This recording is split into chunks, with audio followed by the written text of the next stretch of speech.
என் அன்புக்குறவர்களே, வாக்கு தத்தத்துக்கு எக்ஸ்பீரியே கிடையாது. வாக்கு தத்தம் உங்கள் வாழ்க்கையில எப்போ நிறைவேறதோ அப்பதான் அதுக்கு எக்ஸ்பீரி. அது வரைக்கும் எக்ஸ்பீரி ஆகாது, அது போயிட்டே இருக்கும். ஏனென்றால் வசனம் சொல்கிறது ஏசாயா 55:11, என் வார்த்தை நான் அனுப்பின காரியமாய் வாய்க்கும், அது வேறுதாவா என்னிடத்தில் திரும்புவதில்லை. யாரை குறித்து சொல்லி இருக்கிறது?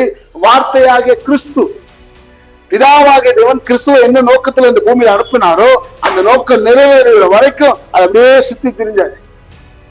அதே மாதிரிதான் வாக்கு தத்தங்களும் தேவன் என்ன நோக்கத்தை நம்முடைய வாழ்க்கையில அனுப்புகிறாரோ அது சுற்றி திரிந்து நம்முடைய வாழ்க்கையை சரியாக்கி சீராக்கி சிறப்பாக்கி அதுக்கப்புறம் தான் அது எக்ஸ்பீரி ஆகும். அது வரைக்கும் எக்ஸ்பீரி ஆகாது. தான் வாக்கு தத்தங்களை தேவன் ஒவ்வொரு நாளும் ஒவ்வொரு மாதமும் ஒவ்வொரு வருடங்களும் உங்கள் மேலே போட்டுக்கொண்டே இருந்து என் அன்புக்குறவர்களே உங்களுக்குள்ள அந்த வாக்கு தத்தம் நிறைவேறுவதாக பாப்பாரு பாருங்க.